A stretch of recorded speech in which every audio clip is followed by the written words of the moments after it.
भाई लोकतंत्र है, जिसको आना आए भाई, सबका स्वागत है।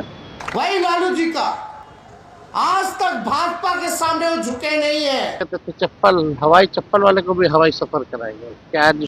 ओवैसी और तेजस्वी के गठबंधन को लेकर के अभी भी क्वेश्चन मार्क बना हुआ है। हालांकि ओवैसी यानी एआईएम के नेता जो हैदराबाद की पार्टी है, बिहार में दमखम लगाने की सारी कोशिश कर रही है और वो चाह रही है कि एआईएम धीरे धीरे बिहार में भी फैले और बिहार में भी उनका कहीं ना कहीं लोकप्रियता बढ़े, उनकी सीट बढ़े और उनका एक दबदबा हो। हर पार्टी चाहती है अपनी पार्टी का विस्तार करना और इससे पहले 2020 में उन्होंने यह बुनियादी दांव पेच खेला था, लेकिन ज़्यादा सीटें नहीं मिल पाई थी, लेकिन 5 सीटें फिर भी जीत पाई थी और वो 5 सीटें कहीं ना कहीं उनके अपने गढ़ हैं। यानी सीमांचल का जो क्षेत्र है, तिरहुत का जो क्षेत्र है, किशनगंज अररिया का जो क्षेत्र है, कहीं ना कहीं मुस्लिम बहुदल क्षेत्र है और ऐसे में उनका वोट आना कहीं ना कहीं इस बात का प्रतीक है कि उनकी इस एरिया में अपना एक अलग वर्चस्व है।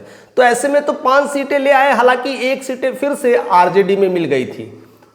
लेकिन अब कहीं ना कहीं एआईएम के नेता ये चाहते हैं कि अगर ये तेजस्वी से गांठ हो जाए तो मुस्लिम बल का जो कहीं ना कहीं वोट बैंकिंग है ये हमारे साथ आ जाएगा, क्योंकि 17% वोट काफ़ी होते हैं। 17% वोट बहुत सारे सरकार को ऐसे के तैसी कर सकती है, यानी एक गेम चेंजर के रूप में हो सकते हैं। कैसे ये चीज़ें 2005 में भी देखने को मिला था, यानी चिराग पासवान के पिता रामविलास पासवान ऐसे ही गेम चेंजर में के रूप में आए थे और बिहार की सियासत को बदल दिए थे।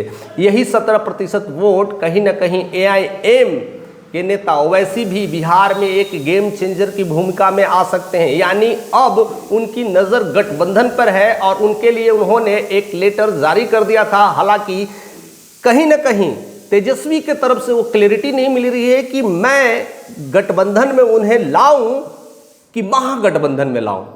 एक तेजस्वी के साथ गठबंधन, एक महागठबंधन के हिस्सा, यह काफ़ी मायने रखता है और तेजस्वी का एक अपना वोट बैंकिंग है। उनका एएमवाई समीकरण बिल्कुल क्लियर है, उनका एजेंडा क्लियर है, यानी मुस्लिम्स और यादव उनका अपना वोट है। तो वो नहीं चाहेंगे कि ओवैसी आकर के हमारा खेल बिगाड़ दे, क्योंकि इससे पहले 2005 में भी यही चीज़ें हो रही थी और मुस्लिम सीएम को लेकर के कहीं ना कहीं रामविलास ने एक खेल खेला था। उस समय लालू यादव ने इनकार कर दिया था और दोबारा चुनाव हुआ था। तो फिर ये नहीं चाह पाएंगे कि ओवैसी को एंट्री दे करके बिहार में वो एक किंग मेकर के रूप में उभरे और बहुत सारा खेला कर दे और धीरे धीरे वर्चस्व कहीं ना कहीं उनका बढ़ने लगे। हमारे हैदराबाद में कहावत है कि मामू की मिठाई की दुकान पर नाना की फातिया। कहते हैं कि एक निवाला दो तो पूरा रोटी छीनने लगता है इंसान। तो ऐसी स्थितियां में लालू यादव पूरी तरह से तैयार है, समझते हैं, और तेजस्वी यादव भी इस भूमिका में निभा रहे हैं और कहीं ना कहीं वह निवाला नहीं देने के फिराक में है, क्योंकि एक बार दे दिए तो मुश्किल बढ़ सकती है, क्योंकि उनका क्लियर है कि एमवाई समीकरण हमारा अपना है। पिछले कई वर्षों से यह उन पर क्लियरिटी है और उनका मुस्लिम और यादव में एक अच्छा संगठन है। लोकतंत्र खत्म कर देना चाहता है। अब हैदराबाद की पार्टी या एएमएम हो या कोई भी हो आकर के बिहार में अगर वर्चस्व जमाने लगे तो आरजेडी को एक सदमा भी लग सकता है, एक धक्का भी लग सकता है। हालांकि उन्हें बस ये समझना है कि हमारे मुस्लिम वोटर्स जा कहाँ रहे हैं, इस बात को समझना पड़ेगा।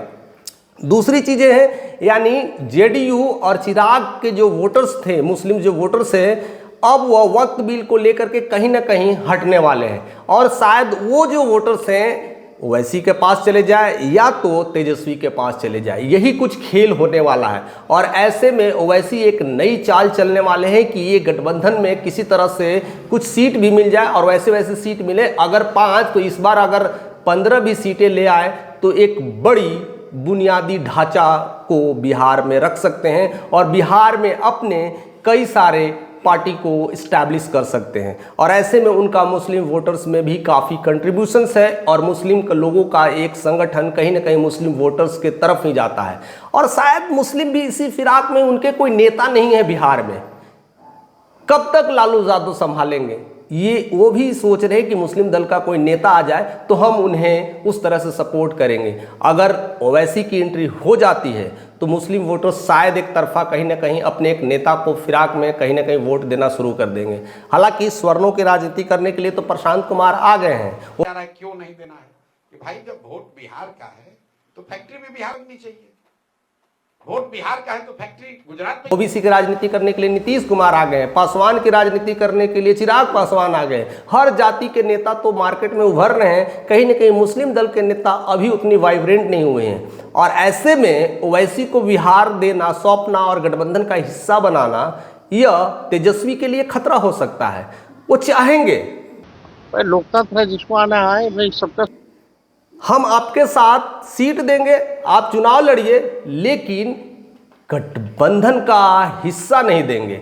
हिस्सा देने में बाद में खतरे की घंटी हो सकती है। और शायद अभी तेजस्वी यादव को अभी लॉन्ग टेन्यूर तक बिहार में राज करना है। अभी तो वो उभरता हुआ खिलाड़ा, कहते हैं उभरता हुआ एक ऐसा खिलाड़ी है जिन्होंने अभी सीएम पद का स्वाद भी नहीं चखा है, यानी डिप्टी सीएम तक ही वो रह चुके हैं। और ऐसे में उन्हें एक लंबी पारी खेलना है, तो वैसे कई भी पार्टियां हैं, उनको लेकर के उनके मन में अभी क्लैरिटी बढ़ रही है कि उनको साथ रखें कि नहीं रखें। और ऐसा इसीलिए देखने को मिल रहा है, ऐसा सूत्रों से मिल रहा है, ऐसे लोगों को बहुत सारे जो सोच है उस सोच से क्लैरिटी मिल रही है कि अब बिहार में कहीं ना कहीं ओवैसी को आरजेडी साथ में रखेगी या कुछ सीट दे करके कहेगी कि आप आइए लड़िए और देखते हैं क्या होता है, उसमें कितनी सीट लाती है। लेकिन एक गठबंधन में लाने पर बहुत कुछ हो सकता है, बट देखते हैं कि वोटर्स किधर जाते हैं। मुस्लिम वोटर्स यादव से कैसे अलग हो पाते हैं, या फिर नीतीश को काटेंगे। नीतीश को तो काटना है और कहीं ना कहीं चिराग को काटना है, ये तो क्लैरिटी हो ही रही है, क्योंकि ये कई बार मुस्लिम दल के नेता ये हुंकार भर दिए हैं कि नीतीश जी आपको इसका फल मिलेगा। जिस तरह से वक्त बिल को लेकर के बात हुई थी, जिस तरह से चिराग को भी इस बात के लिए खरी खोटी सुनाया था, या अरशद मदनी हो या फिर ओवैसी हो या मुस्लिम दल के कई भी नेता हो, इस बात के लेकर के यह बिहार के दोनों नेताओं पर जोरदार हमला किया था। और इसका असर कहीं ना कहीं मुस्लिम वोटर्स दिख रहे हैं कि तेजस्वी में जाएंगे, लेकिन ओवैसी की एंट्री एक बड़ी क्रिएशंस कर रही है। एक किंग मेकर के रूप में कहीं ना कहीं एक खेल या तो बिगाड़ सकती है या तो बना सकती है। लेकिन तेजस्वी अभी बहुत बढ़त में चल रहे हैं, उनके एग्जिट पोल के नतीजे भी कहीं ना कहीं लीड लेके जा रहे हैं। और ऐसे में कहीं ना कहीं ओवैसी के साथ गठबंधन करना उनके लिए करके अभी एक क्वेश्चन मार्क बना हुआ है। फिलहाल क्या हो सकता है ये तो वक्त बतलाएगा। क्वेश्चंस आपके भी जेल में होंगे कि गठबंधन बने तो कुछ हो सकता है, लेकिन मुस्लिम भी चाहेंगे कि गठबंधन बने, लेकिन गठबंधन बने तो कितनी सीट मिले ये भी एक क्वेश्चन मार्क है। सब कुछ अभी होल्ड पर है और यह कभी भी क्लियरिटी सामने आ सकती है, क्योंकि वक्त बहुत कम होता जा रहा है और प्रेशर बहुत ज़्यादा बढ़ रहा है। और बिहार की राजनीति ऐसी ही है जिसे समझ ले वह केंद्र में भी राज कर सकता है। तो शायद बिहार की राजनीति को हर कोई समझना चाहता है। तो ऐसे ही बने रहिए, बहुत सारे मुद्दों पर ऐसे ही बात करते रहेंगे। चैनल पर नए तो सब्सक्राइब करिएगा, क्योंकि ऐसे नोटिफिकेशन आते रहेंगे।